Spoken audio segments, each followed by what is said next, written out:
হাঁস চলে ভাসিয়া ভোট দিবেন হাসিয়া। রুমিন ফারহানা আপাকে ভোট দিবেন ভালোবাসিয়া। একটা ভোট চাই। আপনারা আমার সঙ্গে আছেন? আসি রে ভাই আসি। রুমিন ফারহানা বাংলা রাজনীতির সবথেকে বড় পোস্টার গার্ড। খোঁজ নেন। আমরা শুধুমাত্র রুমিন ফারহানা আপার রাগটাই দেখলাম। এরকম দেখায় আপনাদের। এই রাগের ভেতরেও যে একটা মিষ্টি হাসি লুকিয়ে রয়েছে, আপনারা কি কখনো সেটা খুঁজে দেখেছেন? রাগ আর হাসির আড়ালে কিছু নীরব কষ্টও আছে উনার। নির্বাচনী প্রচারণার শেষ লগ্নে এসে এক অনন্য ও উৎসবমুখর আবহে ব্রাহ্মণবাড়িয়া মাতালি আলোচিত নেত্রী ব্যারিস্টার রুমিন ফারহানা রোববার বিকেলে ব্রাহ্মণবাড়িয়া 2 আসনের এই স্বতন্ত্র প্রার্থী তার নির্বাচনী এলাকায় এক বিশাল গণমিছিল বের করে। মিছিল চলাকালে রাস্তার দুই পাশে দাঁড়িয়ে থাকা ভোটার ও পথচারীদের উদ্দেশ্যে উড়ন্ত চুমু বা ফ্লাইং কিস ছুড়ে দিয়ে এক ভিন্নধর্মী প্রচারণার জন্ম দেন তিনি। উত্তর থেকে দক্ষিণ, পূর্ব থেকে পশ্চিম, যেদিকে তাকাও হাস হাস আর হাস। ব্রাহ্মণবাড়িয়া 2 আসনে স্বতন্ত্র প্রার্থী হয়ে মাঠে সরব ব্যারিস্টার রুমিন ফারহানা ব্যস্ত সময় পার করছেন গণসংযোগে। গেল শনিবার অংশ নেন মতবিনিময় সভায়। সেখানে বিএনপিকে নিয়ে করেন বিস্ফোরক মন্তব্য, আশ্বস্ত করেন এলাকার উন্নয়নের। পরে সভা চলাকালে তাকে হাঁস উপহার দেন এক সমর্থক। দর্শক, নির্বাচনের আগেই গণজোয়ার উঠেছে ব্যারিস্টার রুমিন ফারহানার পক্ষে। এই ব্যারিস্টার রুমিন ফারহানা বিপুল ভোটে জয়লাভ করে তিনি দেখিয়ে দিবেন যে তার জনপ্রিয়তা কতটা বেশি। দর্শক, ইতিমধ্যে জাতীয় পার্টি ব্যারিস্টার রুমিন ফারহানার পক্ষে নির্বাচনের মাঠে কাজ করবেন বলেও তারা ঘোষণা দিয়েছেন। এই ব্যারিস্টার রুমিন ফারহানাকে দল থেকে বহিষ্কার করে ইতিমধ্যে দিশেহারা ও ভয়াবহ চাপের মধ্যে পড়ে গেছেন বিএনপি দল। কারণ বিএনপির দুর্দিনের কাণ্ডারি ছিলেন এই ব্যারিস্টার রুমিন ফারহানা। তার হুঙ্কারে বিরোধী দলের সরকার পর্যন্ত কেঁপে উঠত। এই ব্যারিস্টার রুমিন ফারহানা তিনি শুধুমাত্র একজন নেত্রী নয়, বরং তিনি একজন হেভিওয়েট এবং ত্যাগী নেত্রী। তার ত্যাগের কারণে, তার লড়াইয়ের কারণেই এই বিএনপি এক নতুন অস্তিত্ব এবং নতুন জীবন খুঁজে পেয়েছিল। দর্শকের বিষয়ের কিছু অংশ ভিডিওর শুরুতে শিরোনামে আপনারা দেখেছেন, বিস্তারিত পুরো ভিডিও জুড়ে। তার আগে আমার একটা অনুরোধ, যারা আমার চ্যানেলে নতুন আসছেন চ্যানেলটি সাবস্ক্রাইব করে অল ক্লিক করে বেল আইকনটি বাজিয়ে দিন।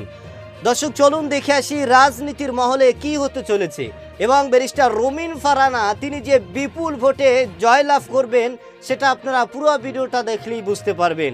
দর্শক, ভিডিওটা অত্যন্ত গুরুত্বপূর্ণ, তাই ধৈর্য ধরে একটি লাইক এবং পুরো ভিডিওটা শেষ পর্যন্ত দেখতে থাকুন। একটা ভোট চাই। আপনারা আমার সঙ্গে আছেন? আসি রে ভাই আসি। আসি আসি। রুমিন ফারহানা বাংলা রাজনীতির সবথেকে বড় পোস্টার গার্ড। খোঁজ নেন। আমরা শুধুমাত্র রুমিন ফারহানা আপার রাগটাই দেখলাম। এরকম দেখায় আপনাদের। এই রাগের ভেতরেও যে একটা মিষ্টি হাসি লুকিয়ে রয়েছে, আপনারা কি কখনো সেটা খুঁজে দেখেছেন? রাগ আর হাসির আড়ালে কিছু নীরব কষ্টও আছে উনার। গত 15 বছরে যদি বিএনপি এর 5 জন ত্যাগী নেতার নাম সামনে আসে, তাহলে তার মধ্যে একজন থাকবে রুমিন Farhana. I served the party for last 17 years. Sheikh Hasina সরকার থাকার আমলেই তিনি টিভিতে লাইভ টক শোতে আওয়ামী লীগকে জাস্ট ধুয়ে দিতেন। ক্ষমতা থেকে নামেন, বাড়ির মুখ দেখবেন না কত বছর দেখেন। ভাই, কাউরে পরোয়া করতেন না উনি। আওয়ামী লীগের চোর বিএনপির মিটিংও বাদ দেয় না। আপনাদের লজ্জা আছে কখনো?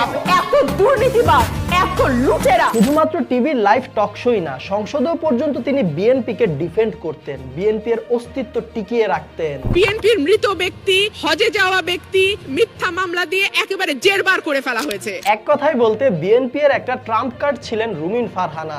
বিএনপি ছেড়ে আমি অন্য কোনো দলে যাব না, প্রশ্নই ওঠে না। তবে 5 আগস্টের পরে বেশ কিছু কারণে সমালোচিত হন তিনি। প্রথমেই সমালোচিত হন হাসনাত আব্দুল্লাহর সাথে দ্বন্দ্বে জড়িয়ে। আজকে আমি একটা ডাকাতের মতন চেহারার ছেলেকে দেখলাম একই ভাষায় কথা বলতে। তারপর আবার সমালোচিত হন 32 নাম্বারটা ভাঙা বিভৎস রকম একটা মববাজি। মোট কথায় বিএনপি এর কিছু দুষ্টু কর্মীর দুষ্টু কাজগুলোকে ডিফেন্ড করতে যে মাঝখানে সমালোচিত হয়ে যেতেন রুমিন ফারহানা। বাংলাদেশে সূর্য ওঠে সেটাও বিএনপির জন্য, সূর্য অস্ত যায় সেটাও বিএনপির জন্য। আলোচিত কিংবা সমালোচিত বলেন বা ত্যাগী বলেন বা অনুগত বলেন, মোট কথায় অল ইন ওয়ান একটি কম্বো প্যাকেজ ছিল রুমিন ফারহানা। আমরা বিএনপি কর্মী, গর্বে আমাদের আমাদের বুকটা ভরে ওঠে। তবে তিক্ত হলেও সত্য কথা কি জানেন, এই রুমিন ফারহানাকে এমপি পদপ্রার্থী হিসেবে কোনো মনোনয়ন দেয়নি বিএনপি। কি কন কথা সত্য? তখন তোমার কেউ ছিল না, তখন ছিলাম আমি। এখন তোমার সব হয়েছে। এটাই বাস্তব ভাই, ভালো মানুষের সাথে সবসময় এটাই হয়। ধান লাগাইলাম, ফসল কাটার সময় যদি মরুভূমি আসে কেমনটা লাগে? খুবই খারাপ লাগে। তবে আরো খারাপ লাগার মতো বিষয় হচ্ছে এখন রুমিন ফারহানার মতে বিএনপি তাকে প্রতিপক্ষ হিসেবে মনে করছে। এই বিএনপির নেতা কর্মীদের জন্য গত 15 বছর লড়াই করলাম, তারা আমাকে এখন ধাক্কা দেয়। আরে এরা কারা?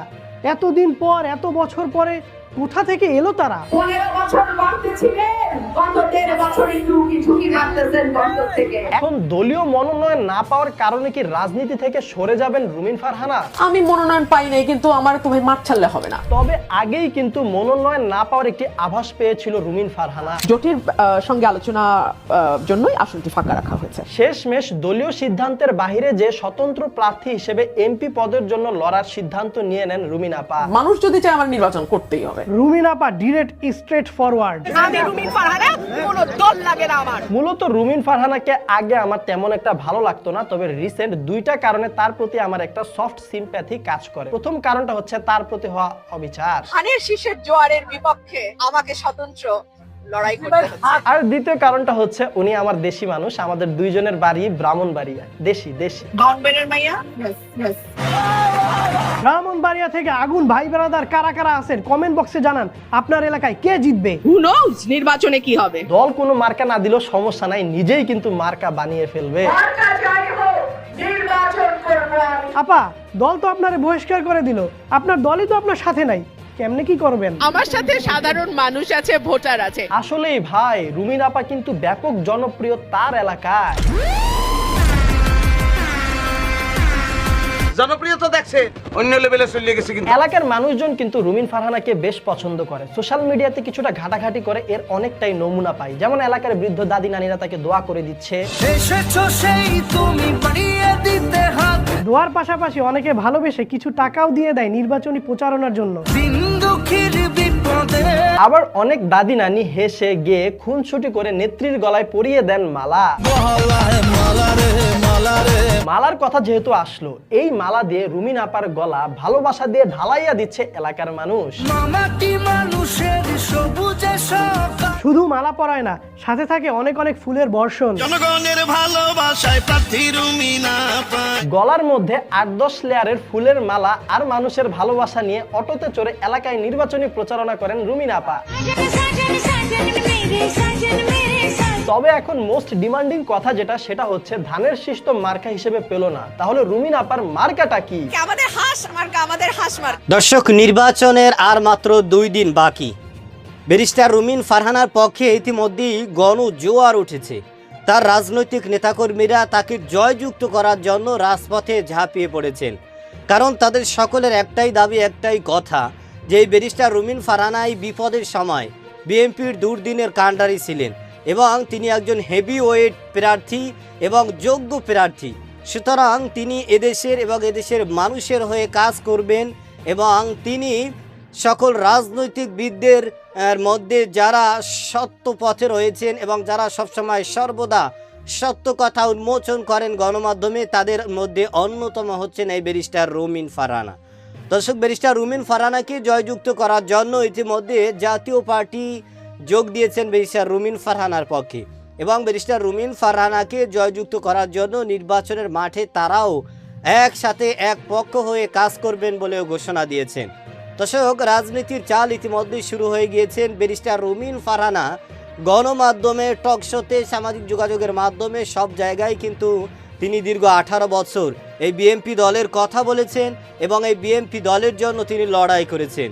এই ব্যারিস্টার রুমিন ফারহানাকে মনোনয়ন থেকে বঞ্চিত করে তাকে দল থেকে বহিষ্কার করার কারণে কিন্তু ইতিমধ্যে দিশেহারা এবং বিপদে পড়তে যাচ্ছেন বিএনপি দল। এবং শুধু বিএনপি দল নয়, বিএনপি দল থেকে জোট প্রার্থী মাওলানা জুনায়েদ আল হাবিবকে যেইখানে প্রার্থী করা হয়েছে সেখানে ইতিমধ্যেই কিন্তু তিনি ভয়াবহ চাপের মধ্যে রয়েছেন এবং এলাকার মধ্যে গণজোয়ার উঠেছে ব্যারিস্টার রুমিন ফারহানার পক্ষে। কারণ এদেশের মানুষ তারা ইতিহাস জানে যে বিএনপির দুর্দিনের সময় যখন মানুষের পক্ষ হয়ে, দলের পক্ষ হয়ে কথা বলার মতো কাউকেই পাওয়া যায়নি, তখন এই ব্যারিস্টার রুমিন ফারহানাই তিনি দলের জন্য হুঙ্কার দিয়েছেন এবং তার কঠোর হুঙ্কারে, তার সাহসী এবং বলিষ্ঠ কণ্ঠস্বরে কিন্তু বিরোধী দলের সরকার পর্যন্ত কেঁপে উঠত। দর্শক, এই ব্যারিস্টার রুমিন ফারহানা স্বতন্ত্র হয়েও বিপুল ভোটে জয়লাভ করবেন বলে তার এলাকার নেতাকর্মীরা আশাবাদী এবং এই ব্যারিস্টার রুমিন ফারহানার প্রতীক হচ্ছে হাঁস। এই হাঁস নিয়ে কিন্তু ইতিমধ্যে রাজনীতির ময়দানে এবং বাংলাদেশে আসন্ন জাতীয় সংসদ নির্বাচনের আলোচনায় সবচেয়ে বেশি রয়েছেন কিন্তু এই ব্যারিস্টার রুমিন ফারহানার আসন এবং এই সরাইল আশুগঞ্জ। ব্যারিস্টার রুমিন ফারহানা কিন্তু এবার দেখিয়ে দিবেন যে মানুষের পক্ষ হয়ে কাজ করতে গেলে, দেশের পক্ষ হয়ে কাজ করতে গেলে কোনো দল লাগে না, কোনো মত লাগে না, বরং সৎ সাহসিকতা আর মানুষের পাশে থেকে নীরবে নির্ভীতে কাজ করতে গেলে মানুষ তাদেরকে স্মরণ রাখবে, মানুষ তাদের পক্ষ হয়ে কাজ করবে। দর্শক, ব্যারিস্টার রুমিন ফারহানা তিনি যেই খেলা দেখিয়েছেন, তিনি যেই রাজনীতির মহলে যেই উত্তাপ ছড়িয়েছেন এবং তিনি যেই সাহসিকতার প্রমাণ দেখিয়েছেন, তাতে করেই কিন্তু বিএনপি দল ইতিমধ্যে বুঝে গেছেন যে তারা কোন ধরনের নেত্রী এবং কোন ধরনের একজন হেভিওয়েট এবং ত্যাগী নেত্রীদেরকে তারা দল থেকে বহিষ্কার করে দিয়েছেন। দর্শক, এ ব্যাপারে আপনার কোনো মতামত থাকলে সেটা আমাদের কমেন্ট সেকশন অবশ্যই জানাবেন। আজ এ পর্যন্তই। সুস্থ থাকবেন, ভালো থাকবেন। দেখা হবে আগামী কোনো ভিডিওতে, কথা হবে নতুন কোনো বিষয় নিয়ে। সে পর্যন্ত ভালো থাকবেন। খোদা হাফেজ।